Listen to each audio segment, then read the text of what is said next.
Not in our backyard. 3-metre-high security fences, CCTV at every angle, even drones flying above their backyards. Locals say this heavily fortified consulate has no place in the burbs. It's like this little outpost of Beijing where they can do whatever the hell they like. I actually think it's outrageous. There was absolutely no consultation. If people have access to the secrets associated with our military capabilities, then it leaves us vulnerable. Is this location chosen because of its vicinity to Australian Defence projects? I'll be in touch. Thank you. Thank you, Mr. James. Thank you. Fifth Avenue Jocelyn in suburban Adelaide is very different to its New York namesake. This isn't hustle and bustle. It's quiet, comfortable suburbia. And that's why the latest development in this street is raising a lot of questions. A 5,600 square metre Chinese consulate built without all the council approvals and a long way from Canberra.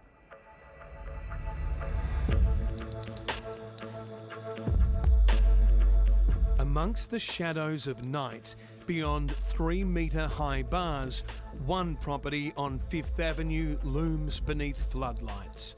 The compound is hard to make out for any locals peeping from their bedroom window, and while daylight reveals Australia's newest Chinese consulate, it doesn't clear up what it's doing in Adelaide. To see it kind of bolstered like a fortress is really anti the whole nature of this environment, and I think it's a very sad day. Architecture expert Dr. Rachel Hurst lives a few doors up from the consulate, which, as you can see from this aerial view, takes up a much larger area than neighbouring homes. Dr. Hurst sums up the structure in 3 words: Shoddy, mute and intimidating. Then there's the security, the guarded gatehouse, unusual antennas facing out onto the street, and cameras of all shapes and sizes dripping from the compound's perimeter. Right now we're on the balcony of one of the neighbouring properties to the consulate, and take a look at the view.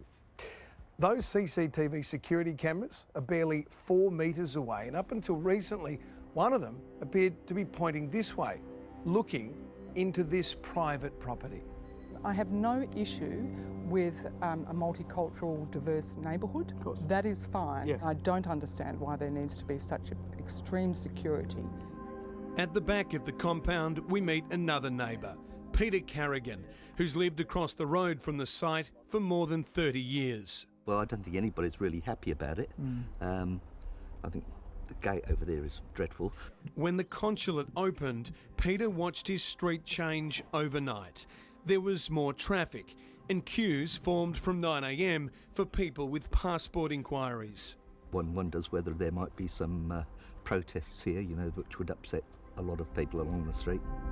As we drove out past the consulate, the road gave the best view of how much the driveways and regular fenced homes of Jocelyn clashed with the imposing grey gates and 3-metre bars of the consulate.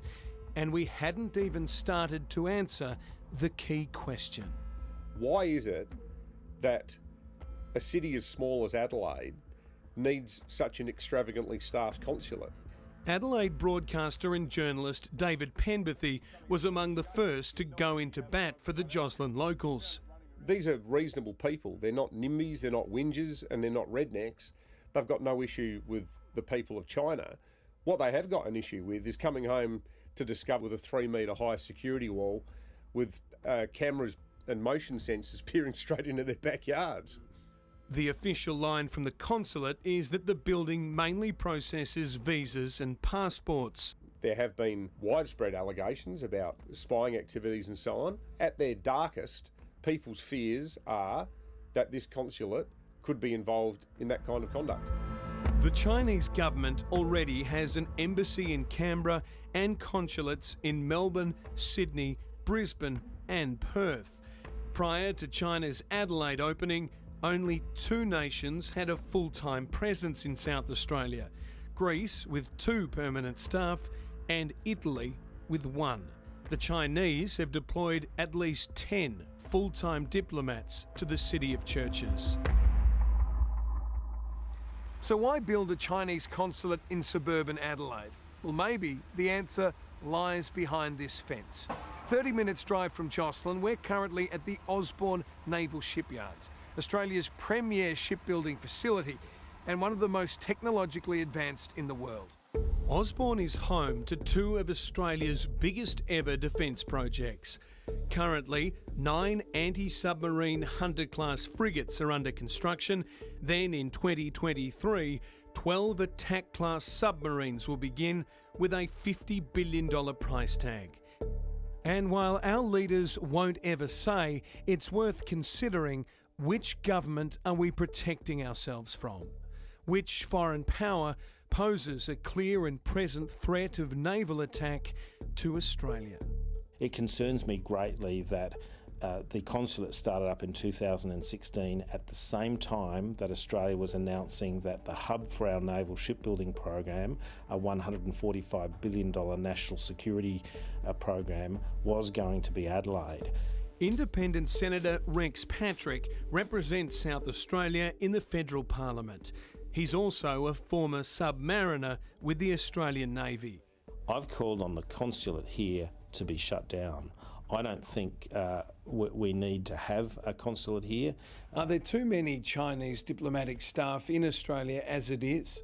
Right across Australia, the Chinese consulates have about 150 consular officials. The nearest to them is the United States at around about 110. What we need to do right across Australia is scale back, not just here in Adelaide, the entire Chinese consular presence. I think we could cut that by 2/3. With its different political system, questioning the Chinese government was going to be difficult. But on one of our final visits to the consulate, something unexpected happened. A diplomat came outside to speak with us. So what sort of things get done behind these 3-metre walls? Just to protect our security. The man identified himself as Consul Li Zhang. What sort of business gets done? Visas, Yes, is it? visas and protection of the Chinese, and we promote the cooperation and bilateral exchange. Yeah. Do you think there's been enough cooperation lately with China putting tariffs on Australian products? Yeah. Sorry. I mean, Do you think there's been cooperation lately with China putting tariffs on Australian products like barley and wine? I have no more comments on this now. And as Mr. Zhang headed for safety, we took our chance and raised the sensitive issue of national security. Thank you. Is this property here to keep an eye on Australian defence projects? Yeah, sorry. Is this why you're here? Is this location chosen because You of have its got my vicinity email. You can send me to an Australian defence projects? I'll be in touch. Thank you. Thank you, Mr. James. Thank you. Well, we later put some of the residents' concerns to the Chinese consulate, but we never heard back.